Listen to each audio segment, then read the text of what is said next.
Ежедневно наши суставы разрушаются, и нередко мы сами этот процесс ускоряем. Боль, скованность, хруст – это не просто возраст, это еще и наши привычки. Многие люди даже не подозревают, что их ежедневные действия приводят к постепенному разрушению суставов. И в 60, в 70, а то и раньше накопившиеся проблемы приводят к серьезным проблемам с суставами. Меня зовут Джумбат Данзанов, я доктор тибетской медицины, и в этом ролике я расскажу вам о 7 факторах, которые приводят к разрушению суставов и как их остановить. И обращу ваше внимание, что только первая причина, она естественная и постоянная. И все остальные факторы ускоряют этот процесс. Первый фактор – это заложенная в нас генетическая программа старения. Для того, чтобы объяснить, я должен рассказать очень кратко, быстро о строении суставов. Рентгенологи видят первые изменения возрастные в суставах уже в 25 лет. Вот если возьмем любой наш сустав,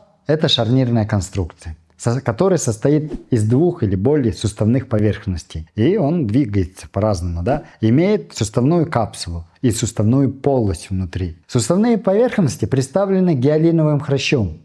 Это такой хрящ идеально гладкий, твердый, стекловидный. И этот хрящ не питается через кровеносные сосуды, потому что нет там кровеносных сосудов. Он питается через синовиальную жидкость, то есть жидкость, которая находится в суставной полости и которая вырабатывается синовиальной мембраной, которая представлена суставной оболочкой. Я как сейчас сижу, вот эта синовиальная жидкость, которая в суставе находится, коленный сустав, если рассмотрим, она входит в гиалиновые хрящи и питает ее. Как только я встану, под моим весом гиалиновые хрящи, они сплющатся, и оттуда вытечет синовиальная жидкость. И она начнет выполнять функцию смазки, ну и немного амортизирующую функцию. В суставной жидкости очень много гиалуроновой кислоты, которая придает этой жидкости такую упругую консистенцию. Вот эти гиалиновые хрящи начинают истончаться и разрушаться. И они плохо начинают выполнять свои амортизирующие функции. Костная поверхность сустава, которая находится под гиалиновым хрящом, начинает выпускать, как защитная реакция, да, выпуклости, которые называются остеофиты, которые видны. Вот у пожилых людей деформируются коленные суставы, деформируются фаланговые суставы, говорят о бугорках Бушара, Гибердена и так далее. Да, они вот деформируют сустав. Это реакция организма, именно защитная реакция, чтобы сустав не болтался, во-первых, и сустав как-то поддерживать. Но со временем кусочки из этих выпуклостей начинают отламываться, плюс начинают отламываться кусочки самого гиалинового хряща. И вот эти кусочки попадают в суставную полость, вот как песок попал куда-то, где идеально гладкая поверхность должна быть, где все время это трется между друг другом, да, и там они начинают травмировать сустав при движении. В ответ на травматизацию, чтобы сустав как-то выполнял свои функции, синовиальная мембрана начинает выпускать больше синовиальной жидкости. Конечно, когда больше выпускается синовиальной жидкости, она теряет свои свойства, вот этой упругости, да, и она плохо начинает питать гиалиновый хрящ, во-первых, плохо выполнять свои амортизирующие функции. Все это начинает больше тереться. Эта синовиальная жидкость, которая больше выпускает, она начинает выпирать из суставной капсулы.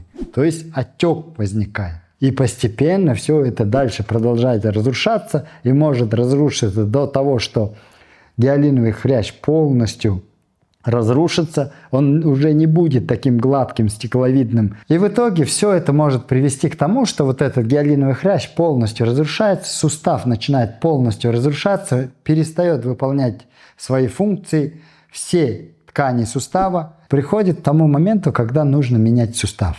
И в зависимости от возникновения этих процессов, процесса разрушения суставов медицина делит на 4 стадии. Это уже 4-я стадия, в котором ничего нельзя сделать с суставом.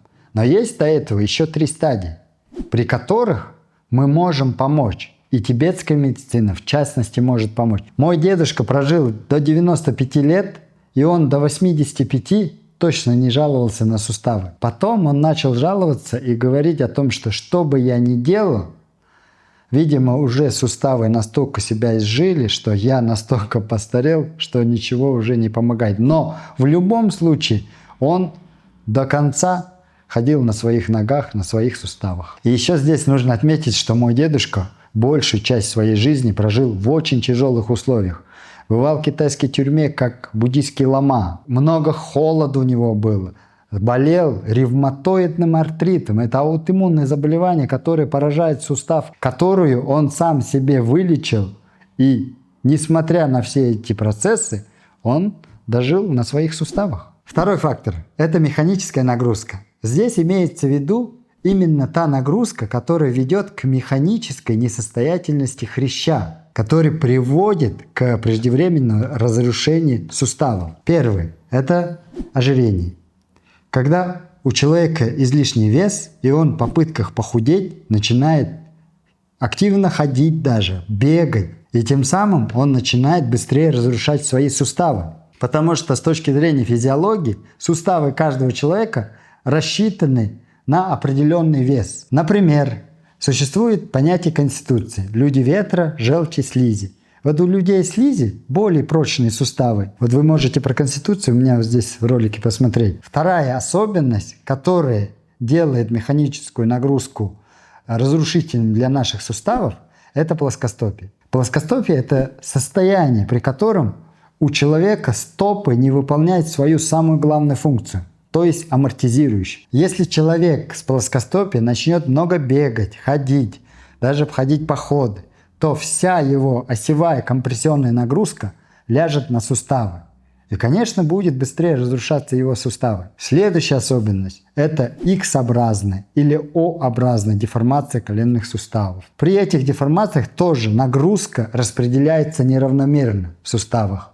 И тем самым такие люди, когда занимаются спортом или повышенной активностью, нагрузками, они быстрее разрушают свои суставы. Кривая осанка, неправильное положение таза, которое приводит к разности длины ног, тоже является фактором, который приводит к преждевременному разрушению суставов. При условии, что эти люди начинают давать себе повышенную нагрузку. Здесь не нужно объяснять, та нога, которая является длиннее, она начинает преждевременно контактировать с землей, тем самым компрессионная нагрузка на эту ногу усиливается, и одна нога, суставы на одной ноге начинают разрушаться, болеть, воспаляться. Третий фактор – это холод. С точки зрения тибетской медицины, воздействие холода на суставы, особенно на хрящи, это органы, которые не имеют кровеносных сосудов, приводит к тому, что главные клетки гиалинового хряща, хондроциты, впадают в апоптоз. Апоптоз – это саморазрушение клеток, в результате которого возникает клеточная недостаточность. Этот процесс происходит при старении также, но очень медленно. А вот холод,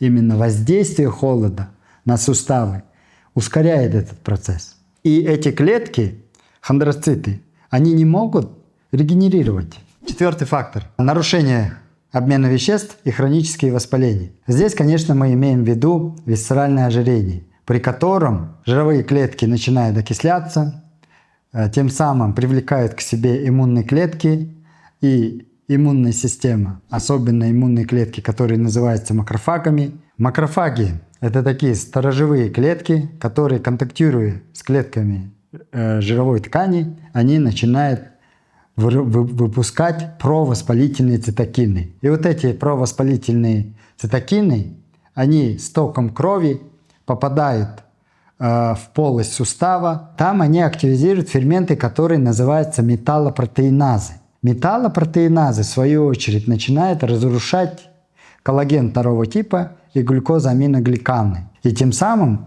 начинается процесс разрушения структуры хряща. Пятый фактор – это гиподинамия, то есть малоподвижный образ жизни. Когда мы находимся в состоянии покоя, синовиальная жидкость заходит в гиалиновые хрящи и питает. Но если мы постоянно в покое находимся, синовиальная жидкость не наполняется питательными веществами. То есть она должна то выходить, то заходить в гиалиновый хрящ. Поэтому Подвижный образ жизни, именно подвижность имеется в физиологических пределах, он очень полезен для суставов. Чем чаще начинает синовиальная жидкость выходить и заходить в гиалиновый хрящ, чем лучше питается, потому что она, выходя в суставной полости, синовиальная жидкость набирается питательными веществами от синовиальной мембраны. И когда выходит синовиальная жидкость, она отдает синовиальной мембране продукты распада, продукты жизнедеятельности гиалинового хряща. То есть такой обмен веществ обеспечивает. Вот если мы малоподвижный образ жизни ведем,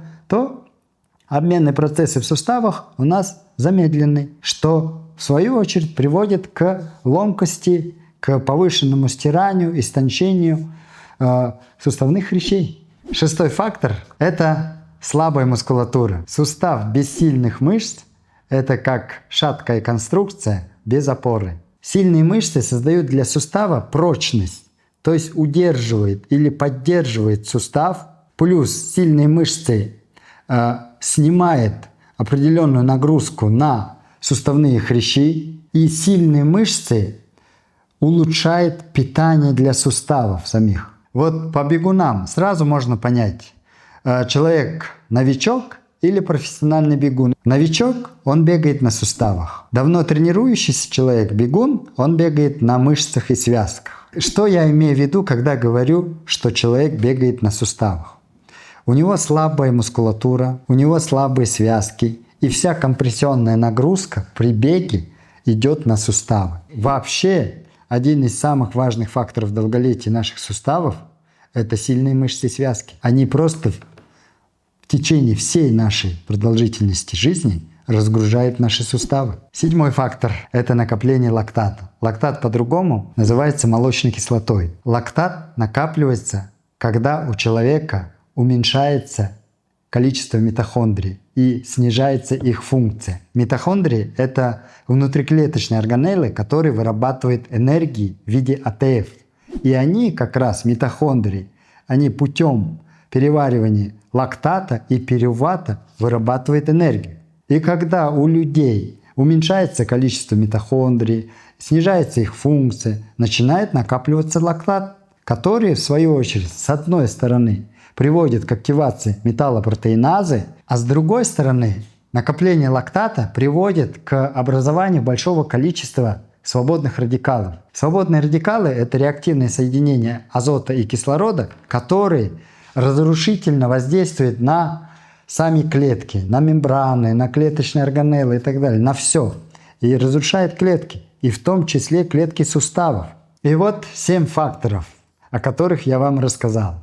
А теперь, что с этим делать? Пойдем по порядку. Первый – это естественная программа старения наших клеток. Но в этом случае мы можем только поддерживать себя, включая в рацион питания продукты, которые содержат в большом количестве синолитики. Это вещества, которые уничтожают стареющие клетки. Да? Синоморфики – это вещества, которые блокируют влияние стареющих клеток на молодые клетки. К ним относятся ресвератрол, кверцетин, вот, о котором я все время рассказываю, куркумин. Вы можете даже посмотреть ролик. И еще апигенин.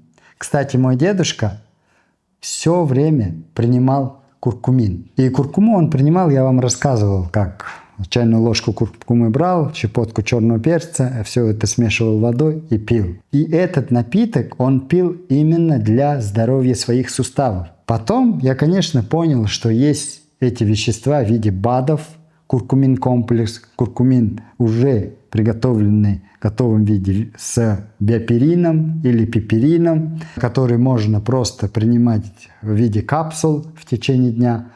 1500-2000 мг в сутки. Если говорить об ожирении, о метаболических нарушениях, то здесь, конечно, нужно худеть. И худеть нужно не за счет бега, разрушая суставы, да, а за счет правильного питания. Похудев, можно добавить бег для того, чтобы удержать свой вес. который вы достигли. Если говорить о плоскостопии, то здесь, конечно, поможет только стельки, которые подберут остеопаты. Если говорить о деформациях разных, там бывают и хирургические операции, которые помогают. Если говорить о неправильном положении таза, здесь вам может помочь мануальный терапевт, остеопат, иглорефлексотерапия тоже очень хорошо помогает. Если говорить о болезни холода, то здесь поможет иглоукалывание с прогреванием или травяные сборы специальные, которые выводят холод, которые выводят клетки из состояния апоптоза. Все это вы можете сделать в нашей клинике.